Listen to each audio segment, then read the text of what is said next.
Good morning. तर तुम्ही बघितलं असेल माझ्या बाल्कनीतून इतका सुंदर व्ह्यू दिसतो. सकाळी सकाळी पक्ष्यांचा किलबिलाट असतो. त्यामुळे मी आज तुमच्याशी शेअर करू म्हणलं, छोटीशी क्लिप म्हणून मी तुमच्याशी शेअर केली ती.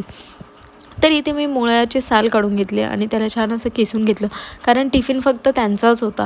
तर माझा तो उपवास होता म्हणून फक्त मला टिफिनसाठीच बनवायला लागला. मग इथे मी फोडणी देऊन घेतली आणि मी ते कपडे धुवून ठेवलेले होते. त्यांना म्हटलं ते बास्केट तेवढं कपड्यांचं वरती ठेवून द्या मला, कारण ते खूप जड होतं. आणि त्यांना ऑफिसला निघण्यासाठी 15-20 मिनटं होते म्हणून सावीला पण त्यांनी वरती घेतलं आणि ते पण थोडंसं वरती आले, थोडं फ्रेश वाटेल म्हणून सावीला. त्यामुळे आम्ही तिघेही वरती होतो. तुम्ही बघू शकता ती खूप इकडे तिकडे पळत होती आणि ती नवीन असं फ्लँकिस करायला शिकलेली आहे, म्हणून ती सारखं फ्लँकिस करत होती.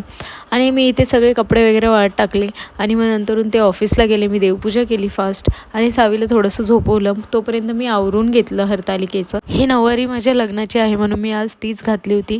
इथे माझं सगळं रेडी होतं. मग चौरंगवर मी इथे पूजा मांडली. मला ही पूजा जमायला लागली आता, कारण गेले 3 वर्ष मी ही पूजा एकटीच घरीच करते आणि ह्यावेळेला माझी शेजारची मुलगी आहे ती माझ्यासोबत होती यावेळेला.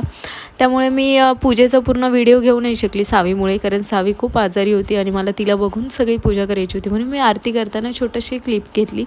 इथे आमची ही अशी पूजा झालेली होती. मग आम्ही टेरेसवरती फोटोज वगैरे काढायला गेलो थोडंसं. मग आल्यानंतर सावीला मी झोपवलं औषध देऊन. ती खूपच तिला ताप आलेला होता, खूप तिला सर्दी झालेली, तिला दात येत आहे म्हणून तिला त्रास होतो आहे. मग मी तिला नंतर झोक्यात टाकलेलं होतं आणि आता ती उठली आहे, पण त्यानंतर तिने मला काहीच नाही करू दिलं. मग रात्री मी तिला जेवण करून झोपवलं आणि मग सगळं मेकअप वगैरे सावीला झोपवून मी ते सगळं रिमूव्ह केलं आणि ते सकाळचे माझे भांडे पडलेले होते, सगळं आवरायचं होतं मला किचन.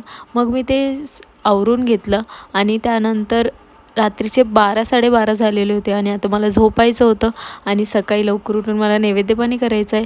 सो आपण भेटू नेक्स्ट ब्लॉगला. बाय.